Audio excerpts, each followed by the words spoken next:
Começando mais um ao vivo e a minha esposa linda passando ali com roupa de banho. Eu amo esse negócio, gente! Vocês estão bem? A paz, que o Senhor Jesus abençoe e guarde a vida de vocês. Eu tô meio do reteté ultimamente. Não, reteté eu não gosto dessa palavra. Eu tô meio do calor espiritual mais apentecostalizado, se é que podemos falar assim. Começou os joinhas, a gente começa a nossa leitura de hoje, Salmo 34, versos 7 e 8, e o verso 7 é o meu preferido do capítulo inteiro. A paz, gente, vocês são lindos. Mames, você está aí, Carol, Natália Serra, Marcela, a paz para todo mundo. Vamos lá então, limpa os olhos, prepara, espreguiça. Puxa assim, hoje eu vou malhar, hoje eu vou treinar com Eli daqui a pouco, acabando aqui, valendo. Salmo 34, abre aí, versos 7 e 8. Eu vou ler desde o primeiro, só pra gente entrar num clima, entendeu? Osana, vamos querida. Apanhou não? Lógico que não, ganhei um monte de beijos, mas deixa isso pra lá. Verso 1, louvarei ao Senhor em todo o tempo. O seu louvor estará continuamente na minha boca. A minha alma se alegrará no Senhor, os mansos o ouvirão e se alegrarão. Engrandecei o Senhor comigo, e juntos nós exaltaremos o seu nome. Eu busquei ao Senhor, ele me respondeu e me livrou de todos os meus medos. Aleluia. Olharam para ele e foram iluminados, e os seus rostos não mais serão confundidos. Clamou este pobre, e o Senhor o ouviu e o livrou de todas as suas angústias. E agora chega os versos de hoje. Vamos lá. O anjo do Senhor, ô glória! O anjo do Senhor acampa ao redor dos que o temem e os livra. Primeiro de tudo, quem é esse o anjo do Senhor? Quem é esse cara? No Velho Testamento você vai encontrar várias expressões de o anjo do Senhor, que em algumas bíblias em português o anjo está em maiúsculo. Algumas bíblias trazem o A maiúsculo. Se você for no hebraico original, você vai descobrir que tem uma diferença, que ele chama de o anjo do Senhor e alguns é um anjo do Senhor. É como se fosse alguns sendo chamados de os anjos, mas tem um que é o anjo. O que é isso? Vou te dar um exemplo. Se você abrir o capítulo 22 de Gênesis... Gente, tá travando aí também? Tá todo mundo reclamando que tá travando. Tá travando de vocês? Pelo amor de Deus. Não, acho que não, né? Vou continuar. Vamos pra cima. Se você abrir no capítulo 22 de Gênesis, você vai ler Abraão tendo uma conversa com Deus. Onde Deus vira e fala assim: Abraão, vai lá e oferece o seu filho em holocausto. Abraão vai para oferecer Isaac em sacrifício. O que é interessante? Se você tiver com a sua Bíblia aí, deixa eu ver só qual é o verso, para eu não falar o verso errado para vocês. Quando você vê... Peraí. Você vai olhar no capítulo 22, no verso 11. Você vai achar aqui no verso 11. Que o anjo do Senhor falou para Abraão, quando Abraão levantou a faca para enfiar no menino, no Isaac, o anjo do Senhor fala: para tudo, para, parece o João Kleber, lembra lá naquele programa besta dele lá? Para tudo. Quando o anjo o Abraão vai enfiar a faca, o anjo fala como se você segurasse a mão dele e fala: para. E ele fala assim, ó: Abraão, Abraão. E Abraão respondeu: estou aqui. Então o anjo do Senhor, ó, o anjo está falando: não estendas a tua mão sobre o moço, não lhe faça nada, porque agora eu sei que você temes a Deus e não me negaste o teu único filho. Olha o jogo de pronomes aí. Ele fala assim: você teme a Deus e você não me negou o filho. Aquele anjo, não foi para ele que Abraão ofereceu o filho. Abraão ofereceu o filho para Deus. Mas por que aquele anjo traz para si? Ele traz para si o título, ou como eu posso dizer, a oferta em si. Por que ele traz para si a oferta? Porque aquele anjo é Cristo, aquele anjo é Jesus na terra. Isso é uma teofania, isso é a presença de Jesus já no Velho Testamento. Quando a Bíblia fala o anjo do Senhor, ela está falando do próprio Jesus. Ele recebeu a oferta de Abraão no lugar de Deus, porque Jesus e o Pai, é João 10,30, eu e o Pai somos um só. É a própria figura de Jesus no Velho Testamento como anjo do Senhor recebendo adoração. Se Jesus recebe adoração, é porque ele é tanto Deus quanto o Pai. Porque o Pai fala assim, a minha adoração eu não divido com ninguém. Mas por que Jesus recebia então a adoração? Porque ele fala em Isaías, eu sou o primeiro e o último, fora de mim não há Salvador. Em Apocalipse, no capítulo 1, ele vira e Jesus fala, eu sou o primeiro e o último. Ora, então tem dois primeiros e dois últimos? É porque João 10,30, eu e o Pai somos um. É isso, cara. Simples assim, muito fácil. Quando ele fala então no Salmo 34, no verso 7, que o anjo do Senhor acampa ao nosso redor e nos livra, cara, você imagina a honra. Você não tem ideia. Você não tem ideia disso. Você não tem ideia. Você não tem ideia. Você não tem. O Senhor Jesus, ele não só habita em você, na forma do Espírito Santo, quanto ele acampa ao seu redor. Se você pegar o texto de 1 Pedro 5, no verso 8, ele fala assim, irmãos, sede sóbrios e vigiai. O diabo, o vosso adversário, anda ao vosso derredor. A Bíblia fala de propósito derredor, porque derredor é em volta.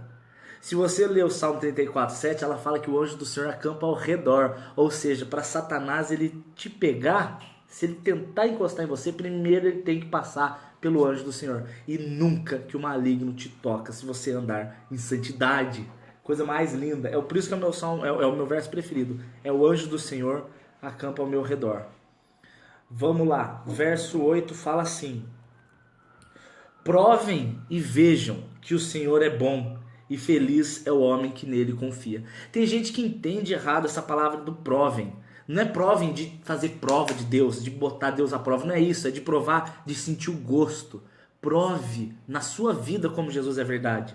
Você tem que parar de viver a experiência dos outros. Chega de você viver uma experiência das outras pessoas. Você fica baseando sua vida cristã em outras pessoas, você corre o risco de que se elas tropeçam, você cai também. Se a sua vida cristã está limitada no seu pastor, se o seu pastor tropeça, você cai junto. Se a sua vida cristã está baseada em mim, o dia que eu tropeçar, em nome de Jesus isso não vai acontecer, mas se eu tropeçar, você se escandaliza e sai da igreja. Você tem que basear sua vida cristã em Cristo Jesus. Você tem que ter suas experiências com Ele.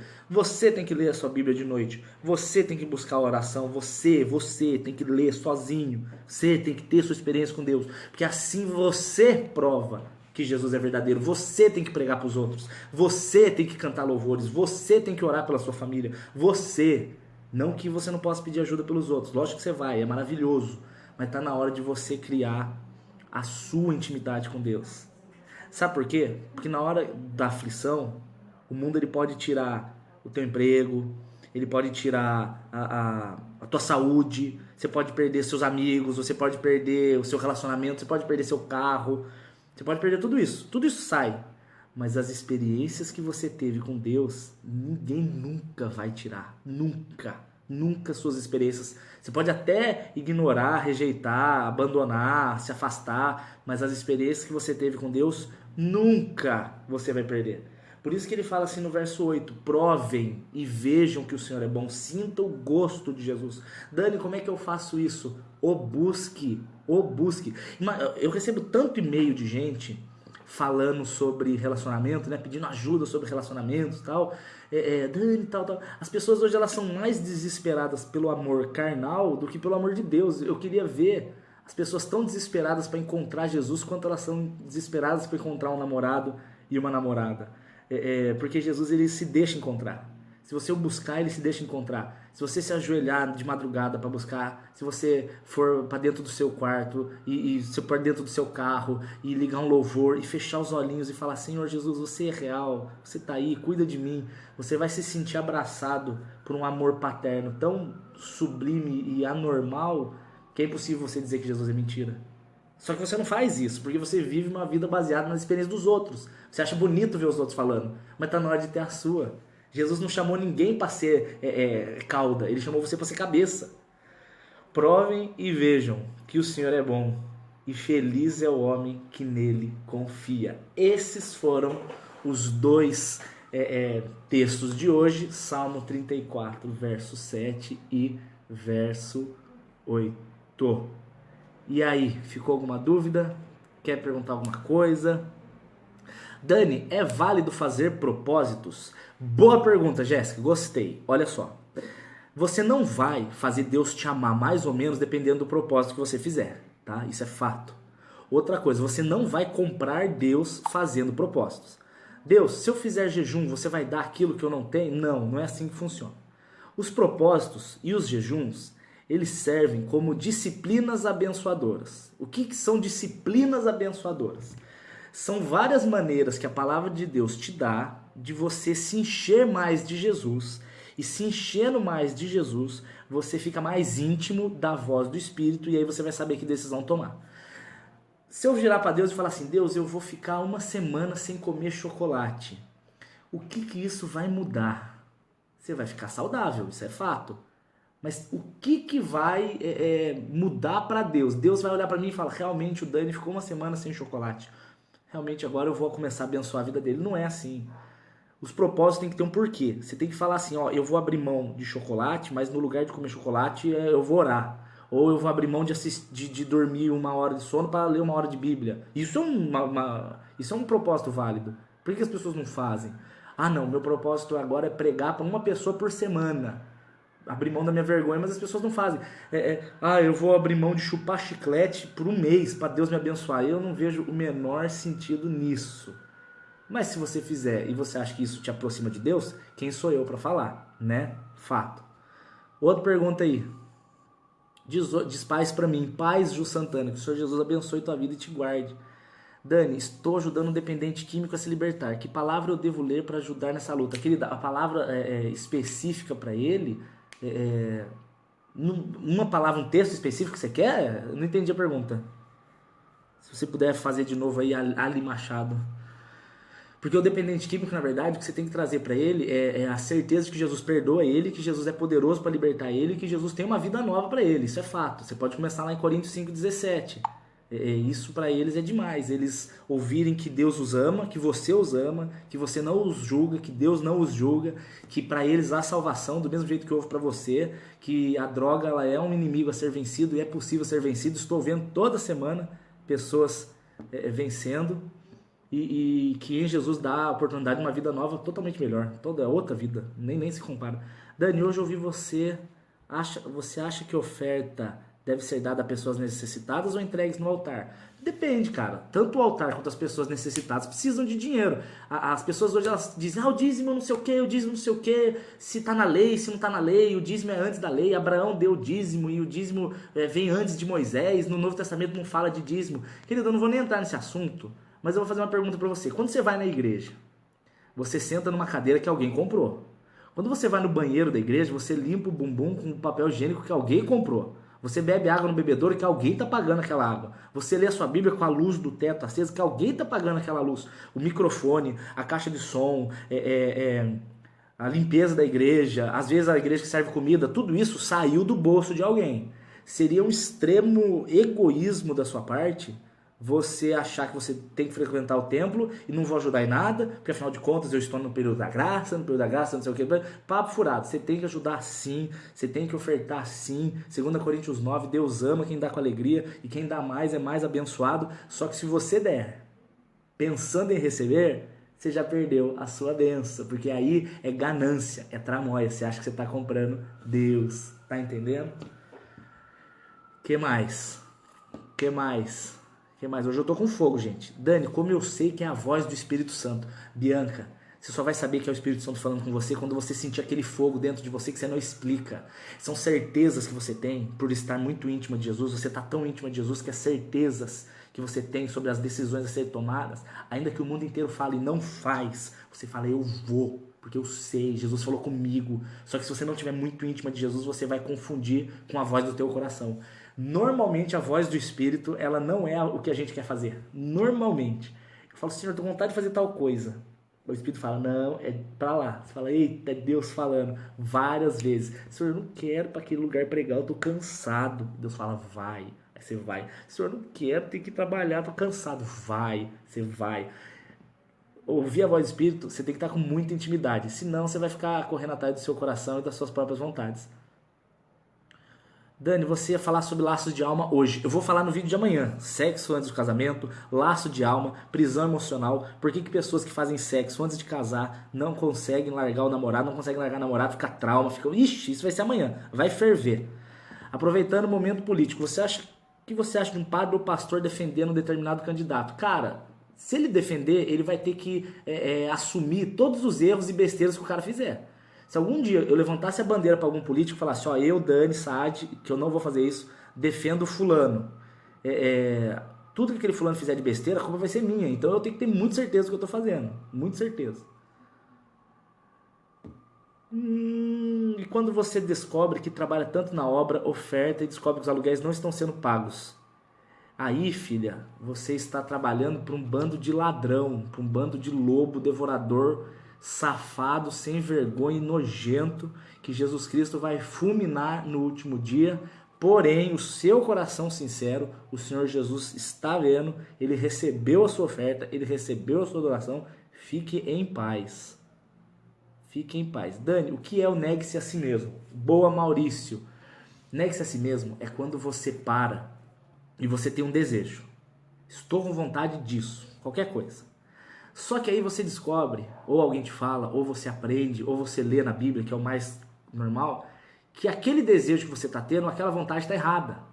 Aquilo não é bom para sua vida. Vou te dar um exemplo claro. Estava namorando com Elinéia. E Eli é a coisa mais linda do mundo. E eu estava louco para morder Elinéia. E esse morder Elinéia, você entende o que eu estou falando. Isso era o meu desejo. Só que a palavra de Deus me diz claramente, 1 Coríntios capítulo 6, Apocalipse capítulo 21, que fornicação é pecado. Então eu ficaria entre fazer o meu desejo ou obedecer a palavra de Deus. O negar a mim mesmo é quando eu abro mão desse meu desejo, ainda que eu esteja com vontade, para obedecer a palavra de Deus. Obedecer a palavra é o negar-se a si mesmo. É quando eu abro mão de alguma coisa que eu queria, ou gostava, ou sonhava, por causa do amor a Deus. Tá entendendo? Entendeu? Acho que não. Como não ser como jovem rico? Você mantenha os seus olhos fixos no céu. Porque quando você mantém os seus olhos fixos no céu, você percebe que as coisas dessa terra são passageiras, cara. É 2 Coríntios capítulo 4, é olhando nós para as coisas que... não olhando nós para as coisas que se veem, porque as coisas que se veem são passageiras, mas as que não se veem são eternas. Todo dia eu acordo pensando, Jesus, hoje você volta. Errei, hoje eu errei, ontem errei, mas um dia eu vou acertar. Um dia eu vou acordar e eu vou pensar, Jesus, é hoje que você volta. E ele vai falar, é hoje, toca a trombeta, sopra, anjo do apocalipse, partiu minha casa. E aí todas essas coisas dessa terra, tudo vai virar pó, vai tudo virar saco e cinza. O que interessa são seus tesouros espirituais. Quando você pensa assim, você consegue não ser o jovem rico. Gente, última pergunta, porque senão vai ficar muito longo o vídeo, vocês me perdoem. Em relação aos dízimos, a palavra de ordem de Malaquias é para... Gente, não use Malaquias para defender dízimo, tá errado. Primeiro porque Malaquias está falando para os sacerdotes, olha no capítulo 2. Malaquias não é para a igreja, Malaquias é para os sacerdotes. E Malaquias está falando dos sacerdotes que eles tinham direito a 10% do dízimo para eles. Eles tinham os 10% da produção ia para os sacerdotes, para eles sobreviverem. Só que aí ao invés deles devolverem para Deus, eles davam o podre para Deus e ficava com o bom. É outro contexto, ele está falando sobre judaísmo. Não use Malaquias para defender dízimo. Tá errado. Se você quiser usar dízimo, o texto correto é 2 Coríntios 9. Aí você vai usar.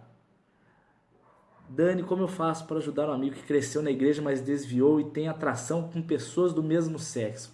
Olha, Jefferson, fala comigo sobre isso em inbox. Me prefiro, para não dar rolo, tá entendendo? Jefferson Bernardo, fala comigo em inbox. Mais fácil te ajudar lá.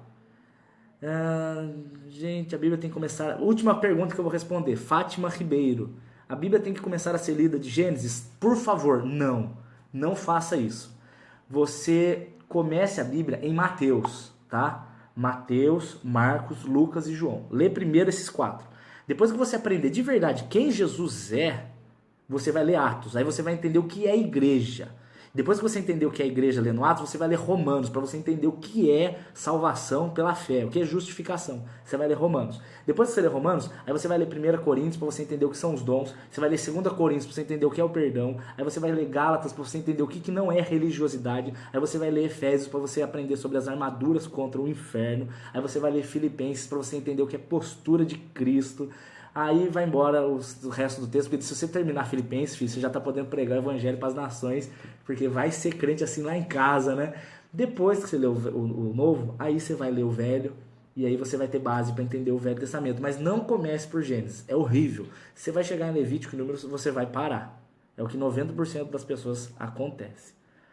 E é isso, gente. Deus abençoe, eu amo vocês. Infelizmente não consigo mais responder. Dani, qual é o cantor evangélico que você mais escuta? Sem a menor dúvida é o Asaf Borba. Asaf Borba é fenomenal, eu amo ele porque eu conheço pessoalmente. Asaf Borba que canta Jesus em tua presença, reunimos-nos aqui só pra te adorar, fazer teu nome grande, grande. E é isso. Dani, o que você acha de igreja que pede carro? Querido, não dê, tá? Manda o cara ir trabalhar. A não ser que o Senhor Jesus fale no seu coração pra você dar o carro pra obra, que eu acho meio difícil. Mas já vi acontecer. Agora, se o pastor é daqueles que dê dinheiro, quanto mais você der, mais Deus te ama, e não sei o que, e uma oferta de amor, e prova o seu amor pra Deus, foge dessa igreja. Foge, foge. Vai pra uma igreja que ensina a palavra de Deus, amor ao próximo. Sai fora de bandido, ladrão. Já chego que roubam dos meus impostos já. Deus abençoe e guarde. Um beijo pra vocês. Tamo junto. Até amanhã. Se Deus quiser, amanhã às 19 horas vai dar tempo de fazer outro ao vivo. Segue lá no YouTube, compartilha os vídeos, gente. Ajuda eu a ganhar mais gente, a pregar pra mais gente, a chegar em mais gente. Eu preciso levar o evangelho, vocês têm que me ajudar. Vocês ficam assistindo e não curtem, não compartilham. Vocês guardam a bênção só pra vocês, bando egoísta, gordo de Bíblia. Tá tudo cheião de Bíblia. Tem que jogar pros outros aí também. E minha mulher tá me xingando que ela quer que eu vá pra academia. Deus abençoe. Amo vocês. Um beijo.